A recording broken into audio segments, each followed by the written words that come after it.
ഈ SFIO അന്വേഷണ report പുറത്തു വരികയും ED അടക്കമുള്ള അന്വേഷണ ഏജൻസികൾ ഈ പിണറായി വിജയൻ്റെ മകൾക്കെതിരെ തിരികുകയും ചെയ്ത സമയത്ത് ഒരു വലിയ ഒരു ചാനൽ ചർച്ച നടന്നിരുന്നു. ഈ ചാനൽ ചർച്ചകളിൽ ഈ CPM വേണ്ടി വാദിക്കാൻ വന്നിരുന്ന പലരും അവർക്ക് ഇതിൻ്റെ സാങ്കേതികമായ കാര്യങ്ങളെക്കുറിച്ച് യാതൊരു ധാരണയില്ലായിരുന്നു നമുക്ക് മനസ്സിലാക്കേണ്ടത്.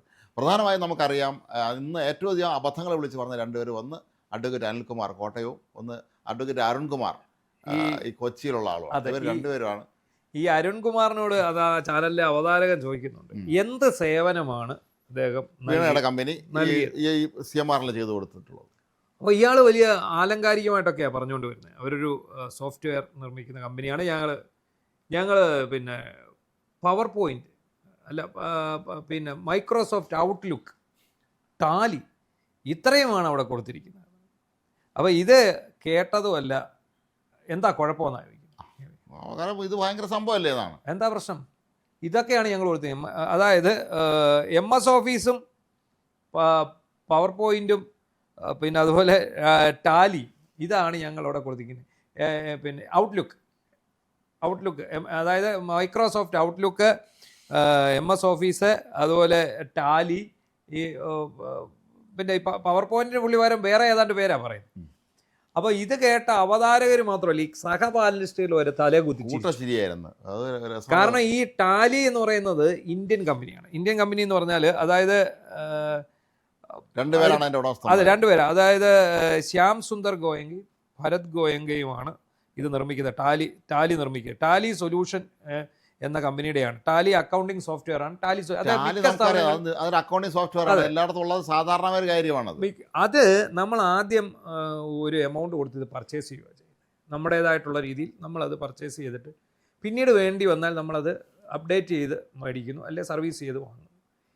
ഇതിന് എല്ലാ മാസവും സർവീസ് വേണ്ട, എല്ലാ വാർഷിക മെയിൻ്റനൻസോ അങ്ങും വേണ്ട. ഇത് പോവുകയാണെങ്കിൽ ടാലി എന്തെങ്കിലും ഇതായിട്ട് പോയി കഴിഞ്ഞാൽ, എറർ വല്ലതും വന്ന് പോയി കഴിഞ്ഞാൽ വീണ്ടും ഇൻസ്റ്റാൾ ചെയ്യുക എന്നുള്ളത് മാത്രമേ ഇതിനകത്തുള്ളൂ. അപ്പോൾ ഇങ്ങനെ ഈ ടാലിയും MS ഓഫീസ് നമുക്കറിയാം നിത്യജീവിതത്തിൽ നമ്മൾ ഉപയോഗിച്ചുകൊണ്ടിരിക്കുന്ന സാധനമാണ്. അതുപോലെ മൈക്രോസോഫ്റ്റിൻ്റെ ഔട്ട്ലുക്ക് എന്ന് പറയുന്ന സംഭവം. അപ്പോൾ ഇത്രയും കാര്യങ്ങളാണ് ഇത് കൊടുത്തിരിക്കുന്നത്. അപ്പോൾ ഇതിന് കൂടി വന്നാൽ ഇനി അഥവാ ഇത് റീഇൻസ്റ്റാൾ ചെയ്യുമോ അല്ലെ പുതുതായിട്ട് മേടിച്ച് ഇൻസ്റ്റാൾ ചെയ്യുക, ഒരു വർഷം ഒരു 10,000 രൂപയ്ക്ക് ഉണ്ടാകത്തില്ല. അതെല്ലാവർക്കും അറിയാവുന്നൊരു കാര്യമാണ്. എന്നിട്ട് പോലും ഈ അഭിഭാഷകൻ എന്ന് പറയപ്പെടുന്ന ഈ സ്ഥിരമായ ചാനൽ ചർച്ചയ്ക്ക് വരുന്ന ഇദ്ദേഹത്തിന് ഇത് അറിഞ്ഞൂടാന്ന് പറഞ്ഞാൽ എല്ലാവരും ഞെട്ടിപ്പോയൊരു കഥയാണത്. അതാണ്. അപ്പം അതിനാണ് ഒരു മാസം 8 ലക്ഷം രൂപ വെച്ച് കൊടുത്തോണ്ട്. ഈ 8 ലക്ഷം രൂപ വെച്ച് കൊടുത്തുകൊണ്ടിരുന്ന എക്സാലോജിക്കിനാണ്. ഈ എക്സാലോജിക്കിനാണ് 8 ലക്ഷം. ഇതിൻ്റെ തന്നെ വേറൊരു കമ്പനി കൂടുണ്ട്, ഒരു സഹ കമ്പനി കൂടുണ്ട്. ഈ എക്സാലോജിക്കിൻ്റെ തന്നെ ഇതുപോലൊരു തട്ടിക്കൂട്ട് കമ്പനി വീണ വിജയനും വേറെയുണ്ട്. അത് എത്ര കമ്പനികളിൽ നിന്ന് എത്ര കോടികളാണ് ഇവർ അടിച്ചു മാറ്റി. അല്ല, ഇവരെയൊക്കെ സമ്പാദ്യം നമ്മൾ നോക്കുകയാണെങ്കിൽ നമ്മൾ ഞെട്ടിപ്പോകും. കാരണം ഈ ആഫ്രിക്കൻ രാജ്യങ്ങളിലെ ഏകാധിപതികളെ ആളുകൾ സ്വിസ് ബാങ്കിലും മറ്റ് വിദേശ രാജ്യങ്ങളിലൊക്കെ ഇതുപോലെ കോടികൾ സമ്പാദിച്ചിട്ട് അവിടെ നിന്ന് മുങ്ങുന്നൊരു പതിവുണ്ട്. അവർക്ക് എത്ര സമ്പാദ്യം ഉണ്ടെന്നുള്ളത് അവർക്ക് തന്നെ അറിഞ്ഞുകൂടായിരിക്കും എന്നാണ് പറയുന്നത്. അത്ര സമ്പാദ്യമുണ്ട്. അല്ലെങ്കിൽ കേരളം പോലൊരു സ്ഥലത്ത് നിന്ന് ഇത്രയധികം കൊള്ളയടിക്കാൻ കഴിയുമെന്നുള്ളത് തായ്ക്കണ്ടി കുടുംബം തെളിയിച്ചിരിക്കുന്നു എന്നുള്ളതാണ്. അല്ല, എനിക്ക് മനസ്സിലാകുന്നത് വീണ വിജയൻ്റെയും കിരൺ വിവേകൻ ഇയാളുടെ മക്കളാണ്. അതെ. അപ്പം ഇവരെ രണ്ടുപേരെയും സമർത്ഥമായിട്ട് പിണറായി വിജയൻ വിന്യസിച്ചിരിക്കുക. ഒരു കട്ട്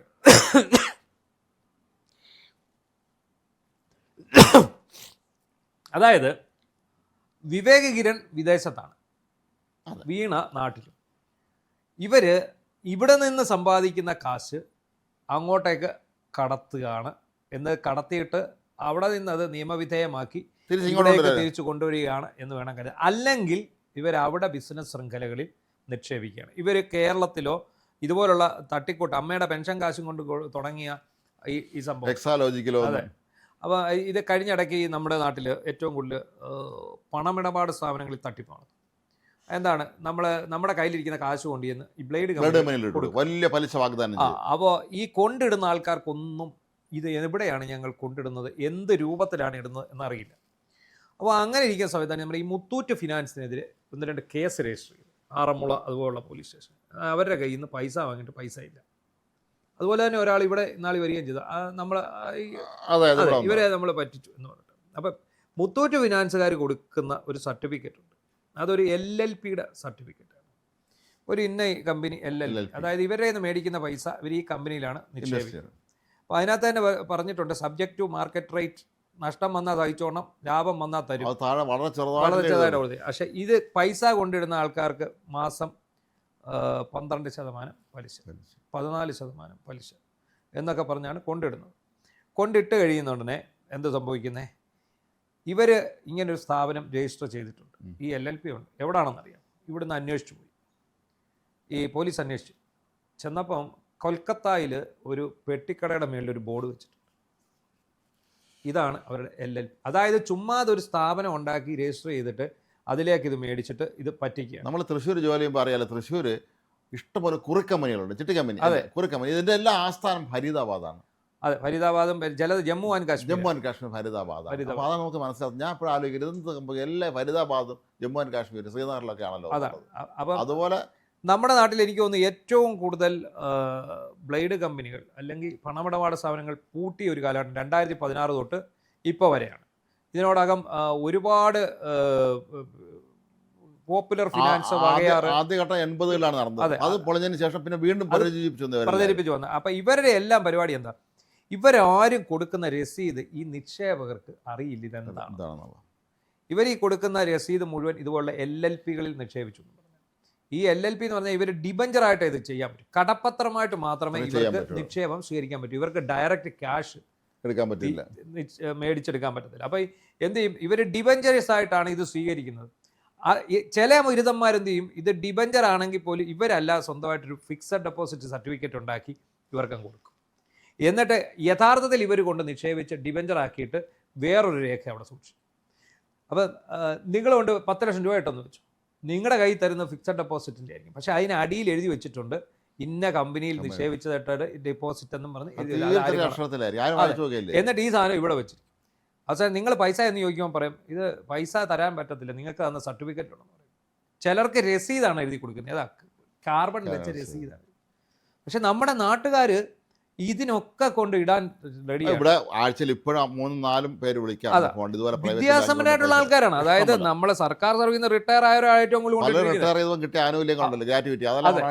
അപ്പോൾ അതേപോലെയുള്ള ഒരു സംവിധാനമാണ് ഈ പിണറായി വിജയന്റെ മകളുടെ തട്ടിക്കൂട്ട് കമ്പനി. ഞാൻ പറഞ്ഞു വന്ന ഒരു ഉദാഹരണം അതാണ്. എക്സാലോജിക് എന്ന് പറഞ്ഞൊരു കമ്പനി ഉണ്ടോ എന്ന് ചോദിച്ചാൽ ഉണ്ട്. അവിടെ അതിനൊരു ഓഫീസുണ്ടോ? ഉണ്ട്. പക്ഷെ അവിടെ സ്റ്റാഫ് ഉണ്ടോ? ഇല്ല. അവിടെ പ്രവർത്തനം ഉണ്ടോ? ഇല്ല. പിന്നെ എന്ത് സേവനമാണ് നിങ്ങൾ കൊടുത്തത്? ഈ സേവനം കൊടുത്തതിന് എന്ത് രേഖയാണുള്ളത്? നമ്മളൊരു ഇമെയിൽ കമ്മ്യൂണിക്കേഷൻ മതി. അതെ. വേറെ ഇടയ്ക്ക് ഒരിക്കലും ആരോ പറയുന്നുണ്ട് അതെല്ലാം ക്ലൗഡിലാണല്ലോ എന്ന്. എന്ത് ക്ലൗഡ്? ക്ലൗഡ് എന്താണെന്ന് ഞങ്ങൾക്ക് അറിയില്ല. ഇല്ല. എന്തോ ക്ലൗഡിനെ കുറിച്ച് ഒരാൾ ഭയങ്കര വികാരം. ക്ലൗഡ് എന്ന് പറഞ്ഞാൽ നമ്മളിപ്പോൾ ഈ പിന്നെ എക്സ്റ്റേണലായിട്ട് വാങ്ങുന്ന ഈ മെമ്മറിയാണ് ക്ലൗഡ്. അതാണ് ക്ലൗഡ്. മേഘത്തിലിരിക്കുന്നു. ക്ലൗഡ് എന്ന് പറയുന്നതിനകത്ത് നമുക്ക് എത്ര വേണേലും സ്റ്റോർ ചെയ്യാം. അതാണ് സ്റ്റോറേജ് സ്പേസ് ആണ് ഈ ക്ലൗഡ് എന്ന് പറയുന്നത്. നമ്മുടെ ഡാറ്റ സ്റ്റോറേജ് സ്പേസ് ആണ്. ഇപ്പം പിണറായി വിജയന്റെ മകളുടെ കാര്യത്തിൽ എന്താണ് സംഭവിച്ചിരിക്കുന്നത്? അവർ തമ്മിൽ യാതൊരു ഇമെയിൽ കോണ്ടാക്റ്റും ഇല്ല, ഒന്നുമില്ല. കാരണം 8 ലക്ഷം രൂപ അങ്ങോട്ട് കൊടുക്കുന്നുണ്ട്. എന്തിനാണെന്ന് ചോദിച്ചാൽ 5 ലക്ഷം രൂപ MDക്ക് 3 ലക്ഷം രൂപ. അതെ, അത് എന്തിനാണെന്ന് അറിയില്ല. അപ്പം അത് സംബന്ധമായിട്ട് നിങ്ങൾക്ക് പേപ്പർ വർക്ക് ഉണ്ടോ? പേപ്പർ വർക്ക് ഇല്ല. ഇമെയിൽ കോണ്ടാക്ട് ഉണ്ടോ? ഇല്ല. പിന്നെ എന്താണിത്? അതറിയില്ല. GST കൊടുത്തിട്ടുണ്ടല്ലോ. അതെ, ഞങ്ങൾ അതിന് GST അടച്ചിട്ടുണ്ട്. അതാണ് സംഭവം. കഴിഞ്ഞ ദിവസം ചാനൽ ചർച്ചയ്ക്ക് വന്ന പല CPM പറഞ്ഞു GST അടച്ച കാര്യമാണ്. നിങ്ങൾ എന്തെന്ന് വിചാരിച്ചു? ഇത് നിയമപരമാണെന്ന് അവർ വിളിച്ചു പറയാണ്. എന്ത് GST എന്താണെന്ന് അവർക്ക് അറിയില്ല. അല്ല, ഇതിനിടയ്ക്ക് നിങ്ങൾ അതിനെ മാസപ്പടി എന്ന് വിളിക്കരുത്. മാസപ്പടി എന്ന് ചെയ്ത സേവനത്തിനുള്ള പ്രതിഫലമാണത്. എന്ത് സേവനം? പിണറായി വിജയൻ ചെയ്ത സേവനത്തിനുള്ള പ്രതിഫലം മകളുടെ പേരിലുള്ള തട്ടിക്കൂട്ട് കമ്പനി വഴി കോഴയായി ശശിധരൻ കർത്ത കൊടുത്തുകൊണ്ട്. എന്തായാലും ഗോവിന്ദമാഷ് സംഘം ഒരു കാര്യം ചെയ്യണം. ഈ നേതാക്കന്മാരൊക്കെ വിളിച്ചു വരുത്തിയിട്ട് ഈ നമ്മുടെ നാട്ടിലെ സാമ്പത്തികമായ കാര്യങ്ങളെക്കുറിച്ച് ഒന്നൊരു ക്ലാസ് എടുപ്പിക്കണം. അവർക്ക് ഇഷ്ടംപോലെ സാമ്പത്തിക ശാസ്ത്രജ്ഞന്മാരുണ്ടല്ലോ, ഡോക്ടർ കാനൽ, അതിൽ എത്രയോ പേരുണ്ട്. ഇതെന്താണ് ഇത് സംഗതികളെന്നുള്ളതെന്ന് മനസ്സിലാക്കി കൊടുക്കണം. അതല്ലെങ്കിൽ ഈ ചാനൽ ചർച്ച വന്നിരുന്നുകൊണ്ട് ഈ പൊട്ടത്തന്നെ വിളിച്ചു പറയും. അനിൽകുമാർ മേലാൽ ചർച്ചയിൽ പങ്കെടുപ്പിക്കരുതെന്ന് ഈ കോട്ടയത്തെ CPM-കാരെല്ലാം കൂടെ ആവശ്യപ്പെട്ടു എന്നാണ് കൂട്ടത്തോട്. അതുപോലെ അരുൺകുമാറും ഇപ്പോൾ വീണ്ടും താരമായി മാറുകയാണ്. കാര്യം പണ്ട് വിളിച്ചു പറഞ്ഞ അബദ്ധം ഇപ്പൊ അല്ലേ അബദ്ധമല്ല എന്ന് പറയാം. ഇവർ പറഞ്ഞിരിക്കുന്നത് ഇതാണ്. വീണാ വിജയൻ കൊടുത്തിരിക്കുന്ന മൊഴിയാണ് ഇവർ പറയുന്നത്. ക്യാപ്സ്യൂളാണ്. അതാ വീണാ വിജയൻ SFIOയ്ക്ക് കൊടുത്തിരിക്കുന്ന അല്ലെങ്കിൽ EDക്ക് കൊടുത്തിരിക്കുന്ന മൊഴിയാണ് ഈ പറഞ്ഞ ഞങ്ങൾ കൊടുത്തിരിക്കുന്ന ഇന്ന സാധനം കൊടുത്തിട്ടുണ്ട്. അതിന്റെ മെയിൻ്റനൻസ് കോസ്റ്റ് ആണ്.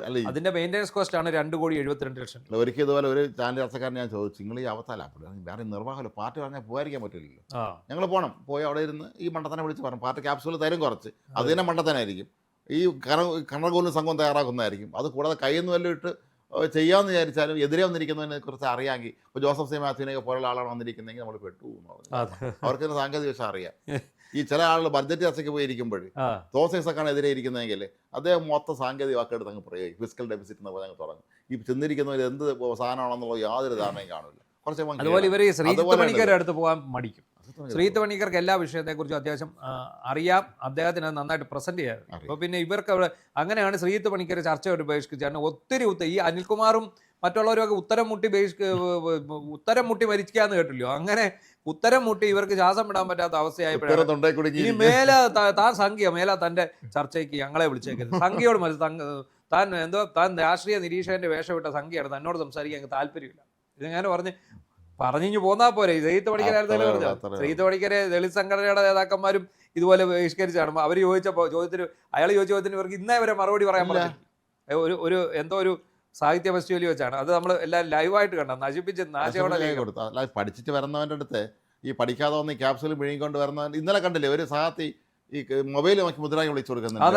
സ്വന്തമായിട്ട് 2 മുദ്രാവാക്യം വിളിക്കാൻ പോലും അറിഞ്ഞിട്ടുണ്ട്. അത് ഈ ക്യാപ്സുകൾ അയച്ചു കൊടുക്കണം. ഇതാണ് നിങ്ങളെ കുഴപ്പം. ഇതെല്ലാം സ്പൂൺ ഫീഡിങ്ങിലൂടെ വളർന്നു വന്ന പുതിയ തലമുറയുണ്ട്. അവർക്ക് പുസ്തകം വായിച്ചിട്ടില്ല, അവർക്ക് പത്രം വായിക്കാതെ ലോകത്തൊന്നും അറിഞ്ഞൂടാ. നമ്മുടെ നേതാവ് പിണറായി വിജയൻ നമ്മുടെ പിന്നെ നമ്മുടെ കുടുംബം തായ്ക്കണ്ടി കുടുംബം എന്ന് പറഞ്ഞാൽ ഇറങ്ങിയിരിക്കുകയാണ് രാവിലെ. നല്ല ധാരണയുണ്ടായത് നിങ്ങൾക്ക്.